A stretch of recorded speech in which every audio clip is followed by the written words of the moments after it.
This has been a Clear Springs Entertainment production. On this episode of Parx-e Trip Across America. For Chris Parke, America is a way of life for him. He loves to go back every chance he can get, to meet new people and to catch up with old friends.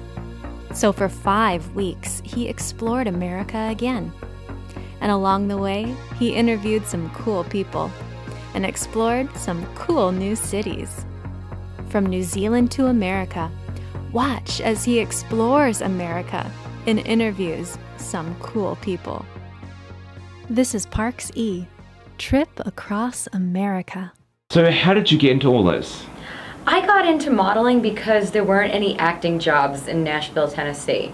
So as a student of Stanislavski Theater, I figured, well, I'm not acting, what can I do to be visibly seen? And I said, well, if I can convince people that I'm a model, then I can at least get a few pictures of myself that will, get out there, and maybe a director or someone will see me. So what's it like living in Nashville and trying to do all this? Because Nashville's known for music. What's it like trying to do the modeling here in Nashville? I started modeling here at the right time because I am one of the most well-respected models here in Nashville. I started when I was professionally started at about 18. So I'm going to be 27 in February. And wow. Yeah, so all the top photographers and magazines know me from not just Tennessee, but Atlanta and New Orleans and Texas. So in the South, I have a recognizable name. So what has been the highlight for you in doing all this, doing the modeling? Because we're going to eventually, we'll talk about the acting, but we'll start continuing with the modeling. So what's been the highlight with the modeling? As of recently, I have a new Playboy International 8-page feature that is coming out in February. It is the Yugoslavia edition, and I am now pretty much hooked up with Karma that throws all of the Maxim events.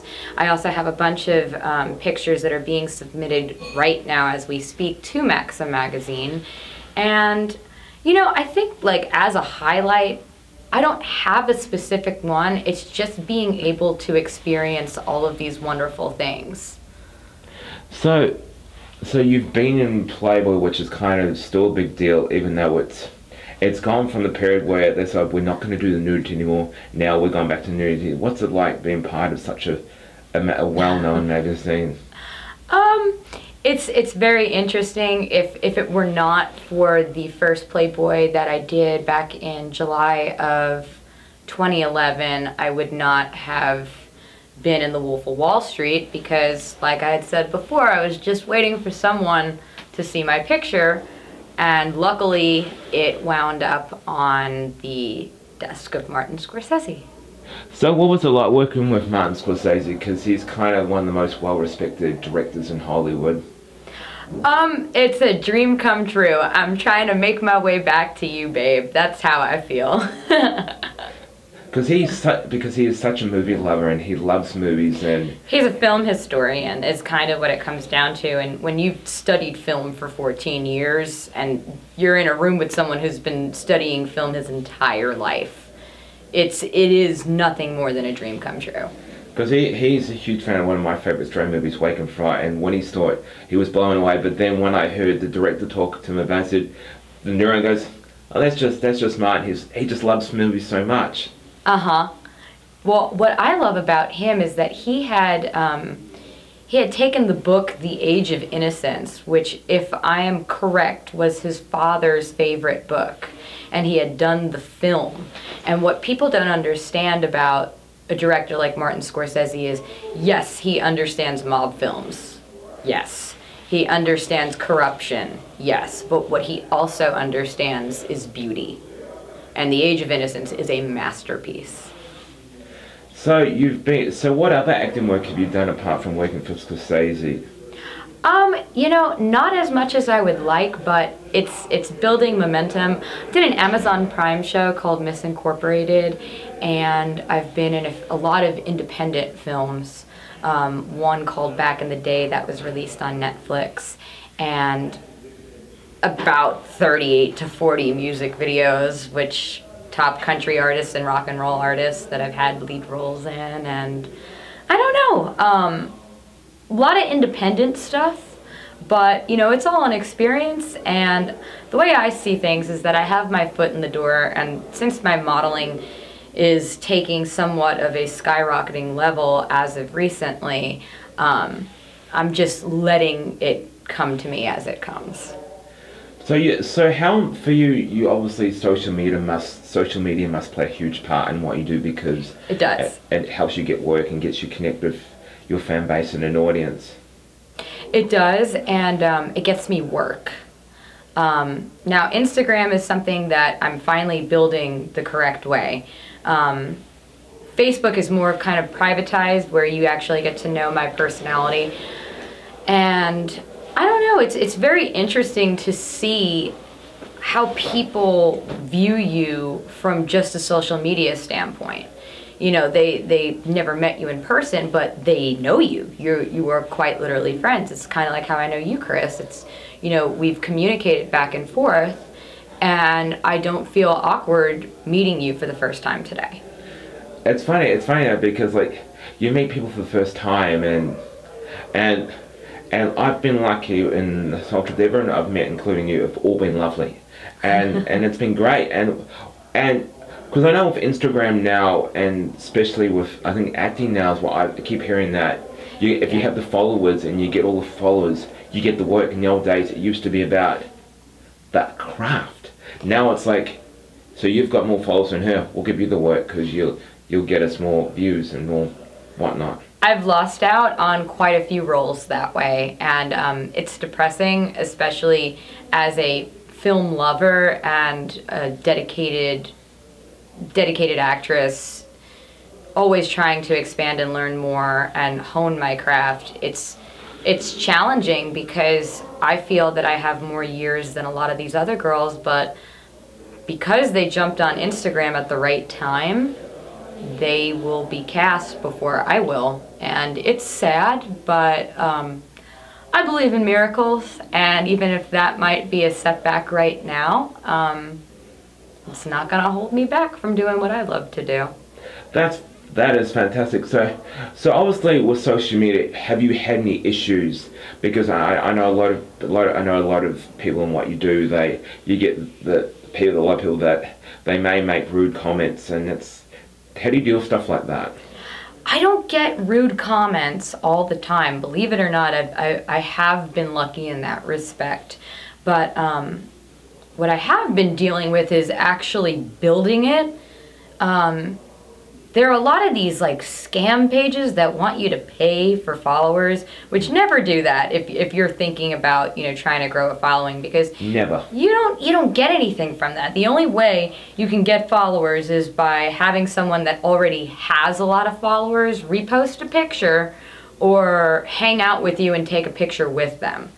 It's the only way it is going to work. I don't know how these bots, you know, their systems are set up on phones, but I've heard about bots, and I don't know. It's very, very interesting. It's a world that I am still grasping to figure out. Because for me, I get lots of people following me, and it's like, come see my photos, come hang out with me. I don't know. I just basically say spam block them. This is on Instagram because I know that they're just trying to sign up to a dating website. It was just discussing lewd photos that I don't want to see. Yeah, and you know that's kind of the problem with Instagram too, is that as Chris, you know, you've stated, I've shot for Playboy. I am what you would consider a glamour and art nude fashion editorial model.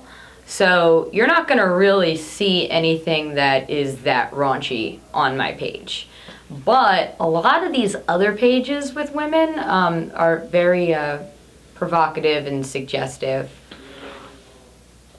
So what movies do you like to watch when you need to feel inspired? Okay, this is a good question. So Of Human Bondage with Bette Davis and Leslie Howard is one of my favorite films. Shadow of a Doubt is my favorite Alfred Hitchcock film.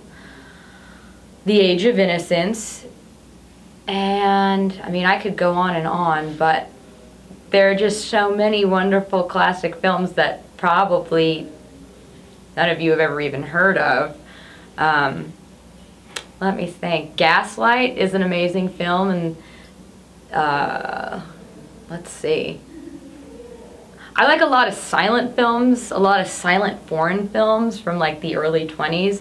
So Metropolis is one of my favorites. I still need to see that. Yep, Pandora's Box is another one. Those are both German foreign films, and the other German foreign film that I'm in love with is it's a movie called Greed. It's fantastic. It's the one movie that I'm surprised no one has ever tried to remake. It's about this husband who falls in love with somebody else and he kills his wife, and that's all I'm gonna tell you. But you know, you've got like Edison's, you've got like The Jazz Singer, which is technically the first talkie. I mean, if I want to be inspired, I'm just going to watch film. Good. So, well, one of the big things at the moment is the campaign which happened after Harvey Weinstein scandal. How do you think that is helping with women and trying to get work, and how it's affecting the industry and affecting what you do, and with your acting and modeling? Well, first of all, the casting couch has never been a secret. Now, I met Harvey Weinstein at the red carpet of Finding Neverland. It was his Broadway show that he had brought to New York, well, Broadway. And I was on his red carpet, and I had met a lot of top celebrities. Helen Mirren was one of them. And I was excited to meet him. And, you know, our eyes had finally, you know, connected. And this was, I think, quite literally 2 days after he had just gotten dropped from charges for sexual assault or sexual harassment. Mm-hmm. And his wife was clinging to his hand. And I walked over and I introduced myself and I shook his hand, and I just remember his cold sweat in the palm of his hand when I touched it. It was almost like touching something that was dead. Oh. And I remember I got kind of like put off by it. I was a little, you know, nervous as to, you know, well, does he not like me, or, you know, like, this is a big opportunity for me. But, you know, in hindsight, if you think about it, I dodged a major bullet. Any woman that, you know, feels bad because they didn't have a full-length conversation with Harvey Weinstein is pretty thankful nowadays. So that's my Harvey Weinstein story. He did not do anything to me, but I just found it very interesting how the communication between me and him was, even from verbal to physical. Because it's everyone that's come out with stories now. I was reading a story this morning about a New Zealand Aussie actor. He basically came out that apparently he'd been abused as when he was younger. And I'm just thinking that it's not just females now, it's also males there are a lot of males, you know, the whole Kim Spacey scandal, there are a lot of males now who've been abused, and it's just thinking that, I just think it's just, maybe it's time that, maybe what Hollywood needs to do is that people need to stop going to movies. So then they start losing weight, and they clean all the bad eggs, and then start with a clean slate. And maybe you can get having people that actually just want to make movies, and they just want to make film, and they don't want to deal with the other crap that's. See, that would be a wonderful thought, but like the problem is that Hollywood was kind of built on those perversions. You know, how do you think Joan Crawford got her jobs when she was starting out? How do you think any of them did?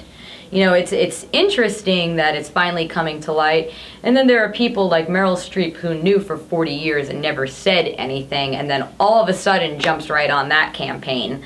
You know, it's a dangerous time for filmmakers because there are a lot of honest people that are going to go down with the people that deserve to go down.